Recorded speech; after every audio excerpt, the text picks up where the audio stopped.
Rajasthan classes में फिर से स्वागत है आप सभी के बच्चों का। हम पढ़े थे मूल अधिकार। मूल अधिकार के 2 वीडियो पहले से अपलोड हो चुके हैं, भाग 1 और 2। अब भाग पढ़ रहे 3। भाग 3 में पढ़े मूल अधिकार। इसका तीसरा वीडियो बना अनुच्छेद 16 से बना है। अनुच्छेद 16 में बोला कि सरकारी नियोजन में सभी को क्या समान अवसर।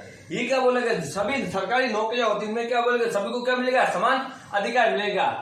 बाकी आप बोला 16 में क्या, 16 में ये बोला है कि सरकारी नियोजन या नौकरियों में क्या मिलेगा, समान अवसर मिलेंगे। अब बोलो सेकंड में 16 का सेकंड में क्या बोला है, सरकारी नियोजन या नौकरियों में किसी नागरिक के साथ धर्म, वंश, जाति के आधार पर भेदभाव नहीं किया जाएगा। ये बोला सरकार किसी के साथ अगर जाति के आधार पर या वंश या लिंग के आधार पर क्या करेगा, नौकरियों में क्या भेदभाव नहीं करेगा। अब इसमें भी देखो वापस देखो तीसरे में क्या बोला है, 16(3) में क्या बोला है, संसद विधि बनाकर केंद्र तथा राज्यों की नौकरियों में क्या स्थानीय निवासियों को क्या प्राथमिकता दी जाएगी।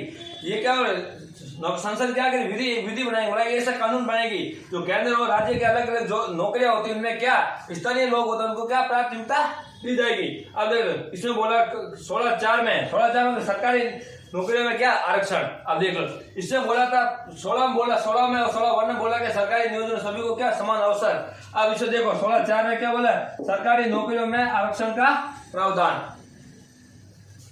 अब जो मूल संविधान में SC/ST को आरक्षण था, मूल संविधान में किसको आरक्षण था, SC/ST को।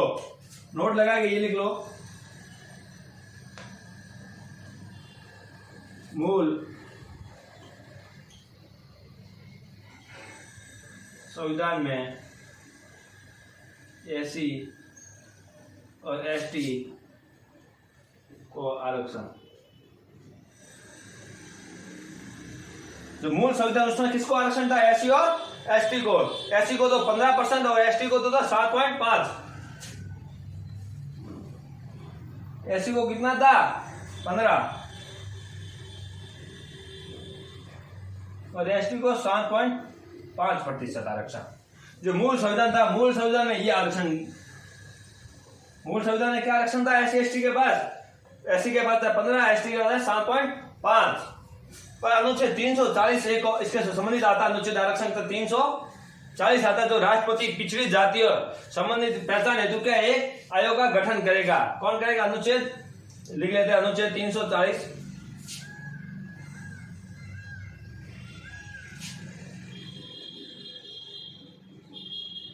अनुच्छेद 340 बोल रहा है कि राष्ट्रपति पिछड़ी जातियों की क्या पहचान हेतु क्या एक आयोग का गठन करेगा। राष्ट्रपति पिछड़ी जातियों की पहचान हेतु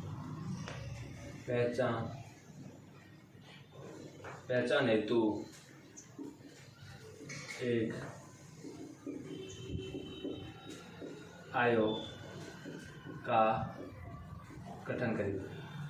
अनुच्छेद 340 बोला राष्ट्रीय पिछड़ी जातियों की पहचान है तो एक आयोग का गठन करेगी। कौन करेगी, गठन कर सकती है, गठन कर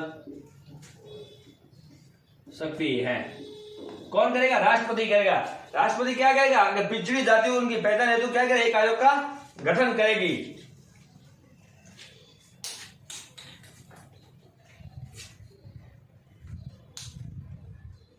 इस आयोग का सर्वप्रथम 1953 में आयोग का गठन किया गया था।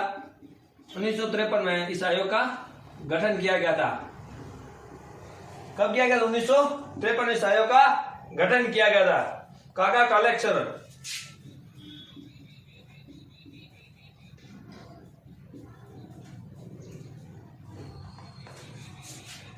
उसके बाद है 1959 है बीपी मंडल आयोग का गठन किया गया। कब किया गया, 1979 में बीपी मंडल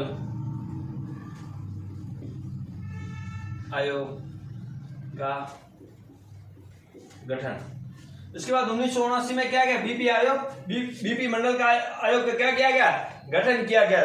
तो 1953 में ये जब गठन हुआ तो उस टाइम कौन थे, प्रधानमंत्री जवाहरलाल नेहरू थे उस टाइम तो, और राष्ट्रपति कौन थे, डॉक्टर राजेंद्र प्रसाद थे। जब बीबी मंडल आए तो उस टाइम कौन थे? डॉक्टर राजेंद्र प्रसाद। कौन थे डॉक्टर राजेंद्र प्रसाद? तो क्या थे? राष्ट्रपति। इस टाइम राष्ट्रपति कौन थे? डॉक्टर राजेंद्र प्रसाद।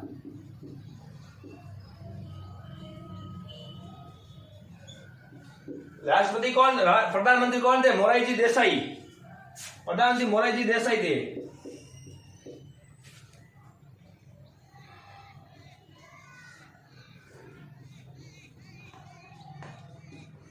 कौन थे? मोरारजी देसाई कौन थे? प्रधानमंत्री थे। और डॉक्टर राजेंद्र प्रसाद क्या थे? राष्ट्रपति। एकमात्र व्यक्ति थे जो 2 बार राष्ट्रपति बने थे, डॉक्टर राजेंद्र प्रसाद। बाकी लगभग कोई अभी तक 2 बार राष्ट्रपति नहीं बना है। अब बढ़ेंगे मंडल आयोग का गठन कब हुआ, क्यों किया गया, क्या आधार इसके, कब कब गठन होता है, कितने वर्षों के लिए होता है, ये बात नोट कर लो। इसके बाद पढ़ेंगे मंडल आयोग जो 1979 वाला, ये पढ़ेंगे 1979 वाला आयोग।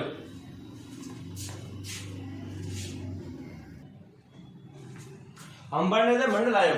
मंडल आयोग का गठन किया था 1979 में किया गया था। जब उस टाइम कौन थे? राष्ट्रपति कौन थे? राष्ट्रपति डॉक्टर राजेंद्र प्रसाद। और प्रधानमंत्री कौन है? मोरारजी देसाई थे। बोले इस मंडल का उद्देश्य एक ही था, क्या? पिछड़ी जातियों की क्या पहचान है, तो उनकी क्या पिछड़ी जाति है तो उनकी क्या करनी थी? पहचान करनी थी। उसके बाद सर्वप्रथम उसने रिपोर्ट दी थी 1980 में। 1980 में रिपोर्ट दी, उसको अस्वीकार किया गया। इसको स्वीकार नहीं किया गया, क्या? अस्वीकार कर दिया, उसको स्वीकार नहीं किया। उसके बाद इसको रिपोर्ट वापस 1990 में दी। 1990 में दी तो इसको क्या कर दिया? स्वीकार कर दिया। इस रिपोर्ट को क्या कर दिया? स्वीकार कर दिया था। इसके अध्यक्ष बिंदेश्वर प्रसाद मंडल थे, जो इसे क्या थे? अध्यक्ष थे। और इसकी सिफारिश थी कि 3743 जातियों की क्या पहचान हो, 27% क्या देना है? आरक्षण। इसकी एक ही थी, इसके क्या थी? सिफारिश क्या थी? 3743 जातियों की क्या पहचान हो, 27% आरक्षण। ही इसी संबंधित एक और आता है इंदिरा साहनीवाद भारत संघ, जो 1992 में आया था। इसमें क्या बोला? मंडल आयोग को क्या सुप्रीम कोर्ट में क्या चुनौती दी जा सकती है? इसने क्या बोला था? कब? इंदिरा साहनी केस में क्या बोला था कि इस मंडल आयोग को क्या करेंगे? इस मंडल आयोग को सुप्रीम कोर्ट में क्या चेतावनी दी जा सकती है? चुनौती दी जा सकती है। और पिछड़ी जातियों को दिए गए आरक्षण को क्या करेंगे? वैध। इसको इसने बोला, जैसे जो मंडल आयोग है, इसको मंडल आयोग है, इस मंडल आयोग को क्या करेंगे? सुप्रीम कोर्ट में क्या चुनौती दे सकते हैं। और दूसरी बात क्या बोला? जो पिछड़ी जातियों को जो आरक्षण दिया है वो क्या? वैध। क्या है? वैध। और आरक्षण विषय परिस्थिति आरक्षण, जो आरक्षण की लिमिट कितनी रखी? 50%। जो आरक्षण की लिमिट कितनी रखी थी? 50% रखी थी। 50% से ज्यादा नहीं हो सकता और कम हो सकता। उसके बाद 1943 में एक आयोग का गठन किया था, राष्ट्रीय पिछड़ा आयोग का गठन किया गया, NEBC।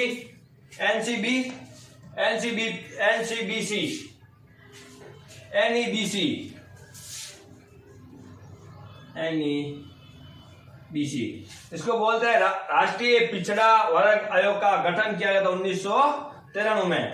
कब किया गया था? 1993। कौन सा संविधान संशोधन? 102वां संविधान संशोधन, जब 2028 के तहत NEBC को क्या कर दिया? संवैधानिक दर्जा दिया गया। जब 102वां संविधान हुआ, इसको क्या कर? सर्वधानिक।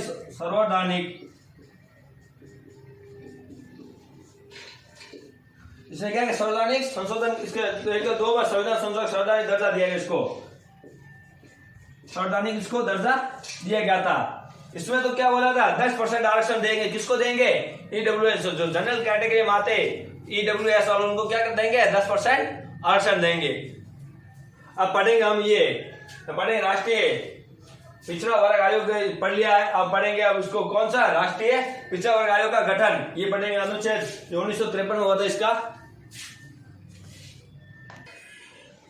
हम अनुच्छेद पढ़ रहे हैं 16(4)A। अब 16(4)A मतलब इसको संविधान संशोधन के बाद ही जोड़ा। मूल संविधान में तो था नहीं ये 4A।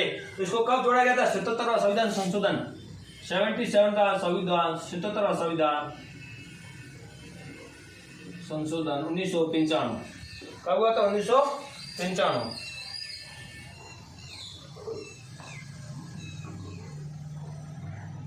कब हुआ था? 1995। 77वां संविधान संशोधन 1995 को कौन सा भाग जोड़ेगा? 16(4) का ए भाग जोड़ेगा। 16(4)A में क्या होगा? इसके तहत SC/ST को पदोन्नति में आरक्षण बोला। इसने क्या बोला? जो SC/ST के उनको नौकरियों में क्या मिलेगा? पद के अनुसार बाद क्या उनको मिलेगा? आरक्षण। पदों में भी क्या मिलेगा? आरक्षण मिलेगा। किसको मिलेगा आरक्षण? SC ST। उसका 85 संविधान संशोधन 2002 में क्या परिणाम? वरिष्ठता की संकलन को स्वीकार किया। जब 85 संविधान संशोधन हुआ उसने परिणाम स्वरूप क्या? वरिष्ठता की संकल्पना को क्या कर दिया? स्वीकार कर दिया। उसने क्या? वरिष्ठता का निर्धारण नियुक्ति तिथि से ना होकर किसकी पर होगी? पदोन्नति के तिथि पर क्या होगा? तिथि पर क्या होगा? आरक्षण दिया जाएगा। वरिष्ठता की तिथि पर ना होकर कौन सी? पदोन्नति के तिथि पर आरक्षण दिया जाएगा। उसके बाद आएगा 16(4)(b). ये भी कौन सा संविधान संशोधन में जोड़ा गया? 81 संविधान संशोधन, क्योंकि मूल संविधान है तो था नहीं 81 संविधान। 81 संविधान संशोधन 2002। जब 81 संविधान संशोधन 2002 में इसको क्या जोड़ दिया गया था? इसमें क्या होगा? रिक्त पदों पर 100% क्या आरक्षित रखा जाएगा? जो रिक्त पद है उनको पर क्या रखा? 100% क्या रखा जाएगा? आरक्षित रखे जाएंगे। किन के लिए रख जाएंगे? SC ST OBC जो भी हो गए अन्य वर्गों के लिए क्या सबसे ज्यादा किसे? SC ST के लिए क्या रखे जाएंगे? 100% आरक्षित रखेंगे। कभी क्या 81 संविधान संशोधन 2002 में इसका जोड़ा गया था 16(4)(b).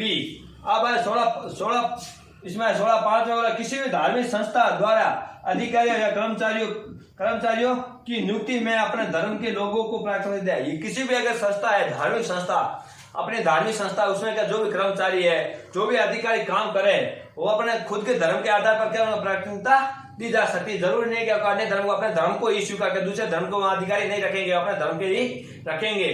कोई जरूरी नहीं है कि दूसरे धर्म के वहां रखे। 16 में बोला था क्या? सरकारी नियोजनों को सभी को समान अवसर। उसके बाद देखो धीरे धीरे आप बोला 16(4)(a) में बोला SC ST के तहत पदोन्नति में क्या आरक्षण बोले, SC ST को आरक्षण दिया जा रहा है, मंडल आयोग का गठन किया जा रहा है। तो ये क्या है? कुछ ऐसा अनुच्छेद जो क्या है? अपवाद है। इसलिए धन्यवाद। 16 हो गया पूरा है। कल हम पढ़ेंगे 17 जो स्पष्टता का अंत। स्पष्टता का अंत होगा कल। इसके बाद में 17-18 है उपाधियों का अंत। उसका समानता का अधिकार हो जाएगा। बाद में स्वतंत्रता का अधिकार। धीरे धीरे हम 2-4 वीडियो में इसको क्या पूरा कर देंगे मूल अधिकार को। मैं आपको जितना पढ़ाऊंगा अच्छे से पढ़ाऊंगा। मैं इसलिए लिख के पढ़ा रहा हूँ क्योंकि अगर मैं लिखूंगा वीडियो हो जाएगा बहुत लंबा, बाद में आपको लिखने में दिक्कत होगी। इसलिए मैं लिख के ये सब आपको बता रहा हूँ शॉर्ट वीडियो में। धन्यवाद।